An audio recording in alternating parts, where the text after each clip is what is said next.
hypocrisie car cela existe déjà dans la loi Caïssilonetti. Que se passe-t-il quand une personne dont l'état se dégrade brutalement, qui perd conscience alors que sa demande était déjà libre et éclairée? Des meurtres et tant d'autres. Et ce combat ne s'arrête pas là, ne s'arrête pas ce soir.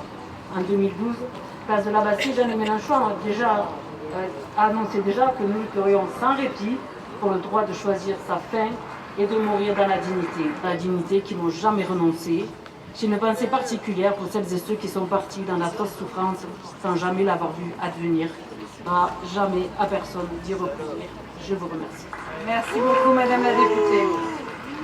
Avant de donner la parole aux trois, Océane Godard pour le groupe socialiste. Monsieur le rapporteur général, mesdames et messieurs les rapporteurs, mes chers collègues, plus douce, mieux protégée, plus juste, mieux soignée, plus accomplie, comme complètement d'espoir, de soins, de souffrance alors assumée. Nous regardons une femme marchant sur les barricades. Il peint cette lumière qui se lève lorsque l'être humain refuse que son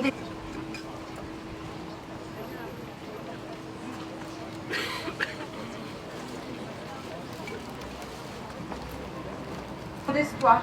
Pourquoi peut-il décider d'une fin de vie en 48 heures, mais ne peut pas être autorisé à faire un simple chèque par mesure de protection? Il y a aussi ce patient au fond du... Je ne le crois pas, et je le sais vous aussi. Ce qui explique d'ailleurs autant d'arrogance et de violence dans nos débats. J'en suis navrée, mais lorsque l'on est sûr de soi... Parce que je ne peux pas accepter ce qui s'est passé. Voilà. Parce que cette loi est monstrueuse et qu'elle va ouvrir la porte à des dérives qu'on connaît ailleurs. C'est-à-dire qu'on a le recul de l'expérience. L'expérience du Canada, de la Belgique, on sait ce qui se passe. C'est l'élimination des plus fragiles, c'est tout. C'est une société où on va choisir ceux qui ont le droit de vivre et ceux qui n'ont pas le droit de vivre. Et ça, je ne peux pas l'accepter. Je ne peux pas accepter que dans un hôpital, on sache qu'il y a deux étages, qu'il y a celui où on tue et celui où on soigne. Et je ne peux pas accepter qu'on trahisse à ce point toute notre civilisation. Voilà. Et pire que tout, cette loi n'a aucun garde-fou. C'est-à-dire que non seulement ils vont dans une voie, pour moi, totalement dangereuse, mais en plus ils y vont en klaxonnant et en accélérant. Il y aura moins de temps de réflexion que pour acheter une machine à laver. Voilà l'état où on en est. Et tout ça pour éliminer une partie de la population, celle qui n'est pas utile. Et que ceux qui croient que ce sont les autres, un jour ça peut être eux. Ça veut dire que quand on va aller dans un hôpital, on ne saura pas comment on en sortira. Je ne sais pas si on réalise ce que ça veut dire. Je ne sais pas si les députés réalisent ce qu'ils ont voté.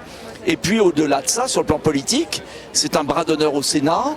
C'est un bras d'honneur à toutes les promesses qui avaient été faites par le président de la République disant qu'il y aurait consensus. Il n'y a aucun consensus. Et il se précipite parce que plus il y a débat, plus les Français comprennent l'escroquerie de cette loi. Et puis, bien sûr, vous le savez, pas de soins palliatifs qui vont fermer les uns après les autres. Ça sera tellement plus simple d'aller directement à l'abattoir. Hein ? Voilà la réalité, crue. Mais il faut la savoir. Et je ne parle pas des conflits dans les familles, je ne parle pas des recherches d'héritage, je ne parle pas des monstruosités individuelles qui vont s'enchaîner. Donc je suis très très en colère ce soir. Et il faudra abroger cette loi. Voilà, ça sera en tout cas moi dans mon projet. Les pédocriminels sont enfermés à vie et les inutiles, entre guillemets, ceux qu'ils jugent inutiles, que les mutuelles veulent supprimer, voilà, seront éliminés dans la discrétion. C'est encore pire, c'est une loi abjecte. Parce que tout ça en douceur, tout ça avec des mots pour enrober tout ça, enfin... C'est effrayant, enfin, c'est effrayant. Il n'y a pas de mots pour crier une indignité. Et voilà, parce que tout ça est enrobé de la novlangue. Hein, la novlangue, on est vraiment sur Orwell, quoi. C'est la dignité, c'est rendre plaisir. Enfin, on tue pour faire plaisir. Non, mais c'est incroyable ce qui se passe, incroyable. Qu'ils ont du sang sur les mains. Bonjour. Bonjour LDC News, c'est important d'être là aujourd'hui. Je me rappelle d'une fois où on a été ici pour l'abrogation de la loi sur les injections expérimentales. Rebelote, nous avons, j'estime que nous avons un gouvernement macroniste qui se transforme, tu sais les séries de James Bond avec le permis de tuer. Ils se sont octroyés un permis de tuer Je suis ici pour rappeler que dans nos hôpitaux, on doit faire absolument tout pour soigner le mieux possible les gens, pour les soulager de la douleur, que cette loi est inadmissible de A à Z. Dès le début qu'il y a eu une loi à propos de l'euthanasie, en mon sens, ça a été le pied dans la porte. Donc aujourd'hui, ils décident, dans un espèce d'entre-soi, d'aller encore plus loin. Encore une fois, c'est un permis de tuer qui se sont octroyés.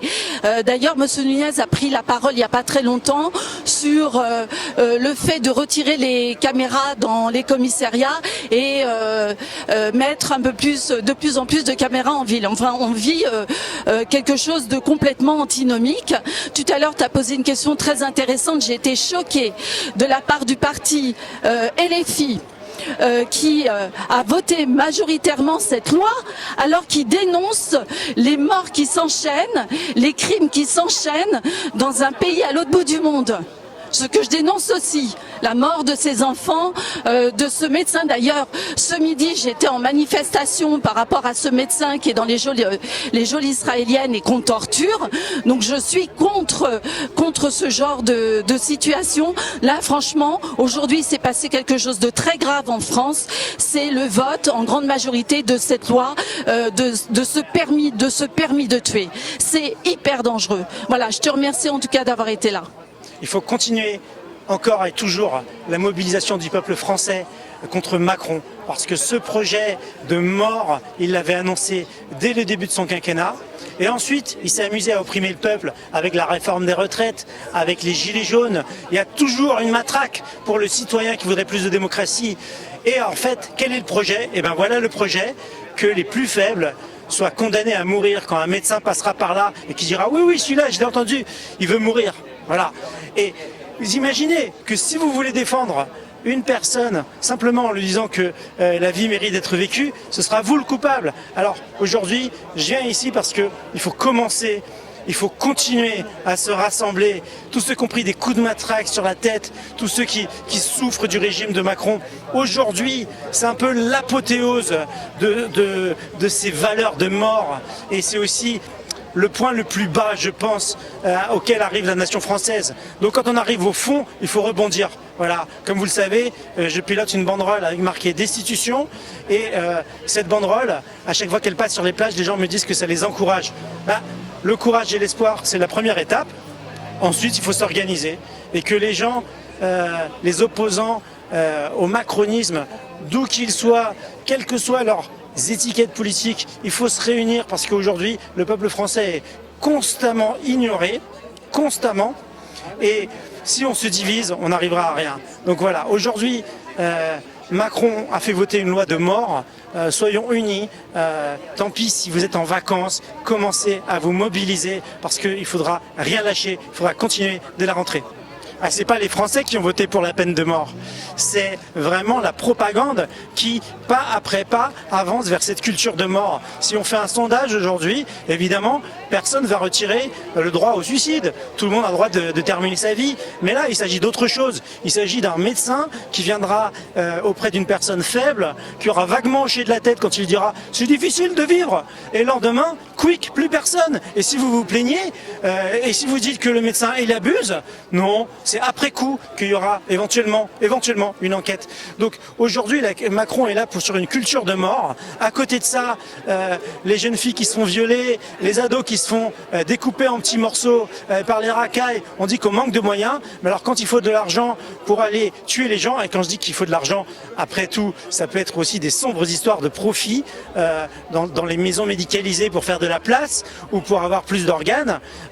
Tout cela, finalement, c'est l'alliance de l'oligarchie macroniste qui opprime le peuple et qui nous arnaque en permanence. Parce qu'une loi qui passe après le 14 juillet, qu'est-ce que c'est? C'est une loi qui passe en catimini quand les Français n'ont pas vraiment le temps de se renseigner.